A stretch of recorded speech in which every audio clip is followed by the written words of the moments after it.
Assalamualaikum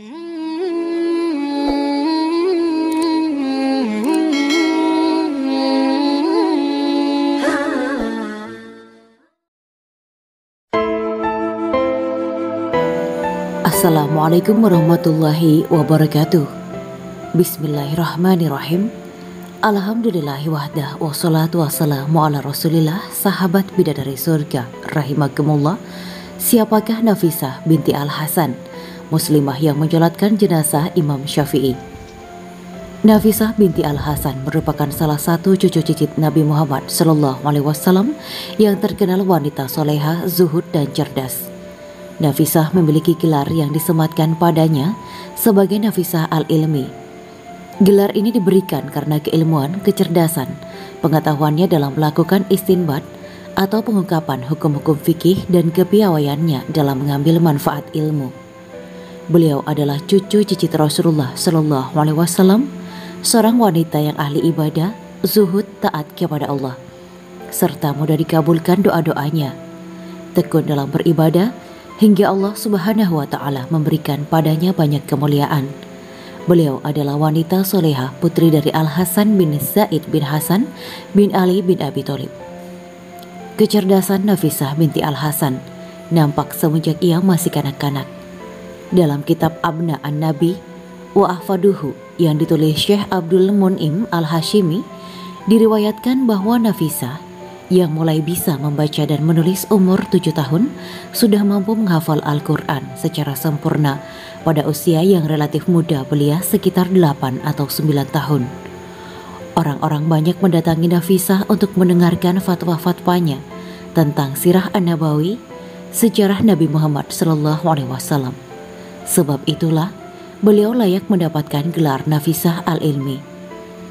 Nafisah lahir di Mekah Al-Mukarramah tahun 145 Hijriah, tepatnya hari Rabu 11 Rabiul Awal pada tahun 145 Hijriah.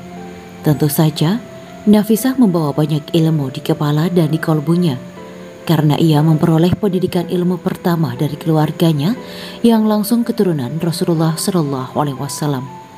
Beliau pergi ke Masjid Nabawi untuk menimba ilmu kepada para ulama dan syekh di Madinah, dan di Al-Madinah Al-Munawwaroh ia didampingi ayah dan ibunya, Zainab, putri dari Al-Hasan bin Ali bin Abi Thalib. Nafisah telah berhaji lebih dari 30 kali selama hidupnya.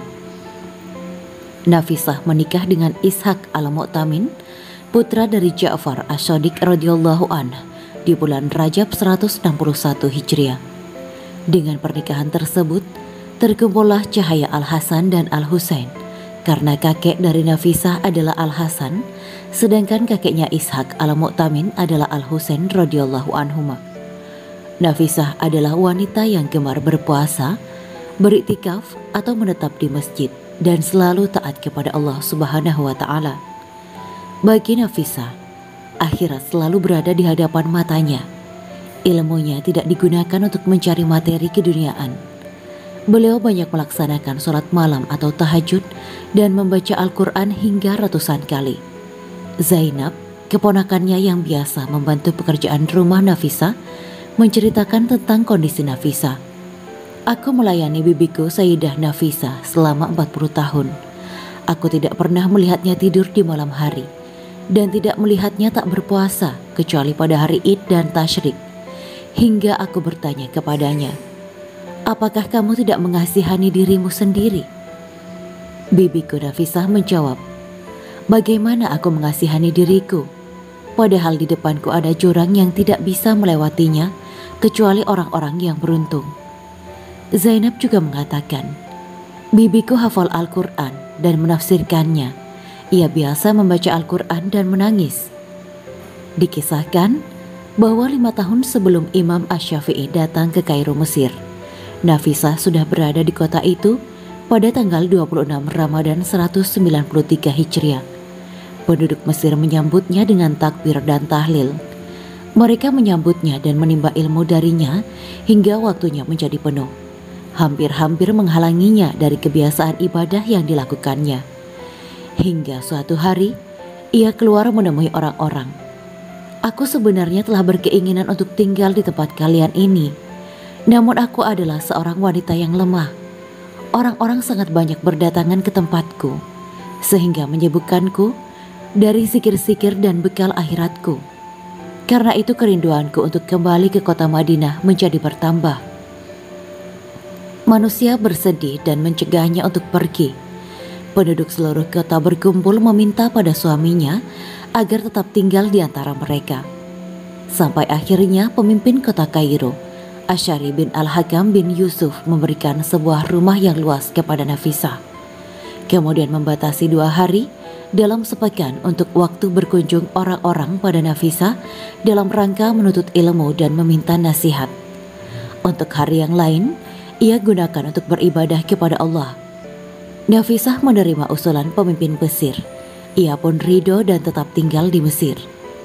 Ketika Imam Asy-Syafi'i tinggal di Mesir, ia menjalin hubungan yang kuat dengan Sayyidah Nafisah. Dia biasa sholat tarawih di masjid yang digunakan Nafisah sholat. Ketika pergi menemuinya, Imam Asy-Syafi'i meminta padanya doa dan berwasiat agar Nafisah menyolatkan jenazahnya. Imam Asy-Syafi'i pun wafat pada 204 Hijriah dan Nafisah menyolatkannya untuk menunaikan wasiatnya. 4 tahun berselang, 208 Hijriah, Nafisah menderita sakit yang semakin hari semakin bertambah berat hingga mencapai puncaknya pada bulan Ramadan.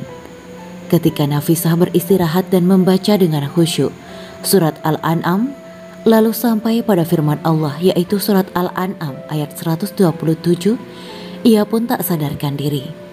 Zainab keponakannya memeluknya. Ia mendengar Nafisah mengucapkan syahadat. Kemudian Nafisah wafat pada tahun itu juga. Nafisah dikenal sebagai wanita yang pernyataan-pernyataannya penuh berkah. Di antara perkataan yang penuh berkah dari Nafisah adalah 1. Kami keluarga Nabi SAW lebih berhak melakukan ibadah melebihi ibadah orang lain. Hal ini karena Al-Quran diturunkan kepada kakek kami, Muhammad SAW. 2. Celakalah orang yang durhaka kepada Tuhannya, mengingkari perintahnya, lupa mengingatnya, dan mengikuti hawa nafsunya. 3.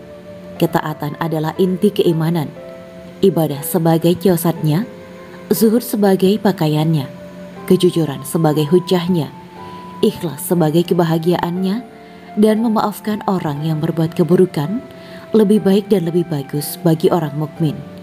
Hal ini sebagaimana firman Allah Subhanahu wa Ta'ala surat Al-Baqarah ayat 237 yang artinya, dan pemberian maafmu itu lebih dekat kepada takwa.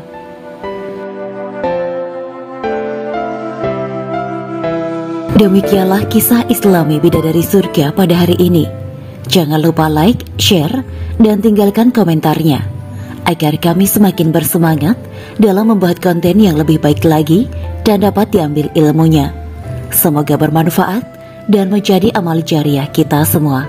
Amin ya mujibah sa'idin.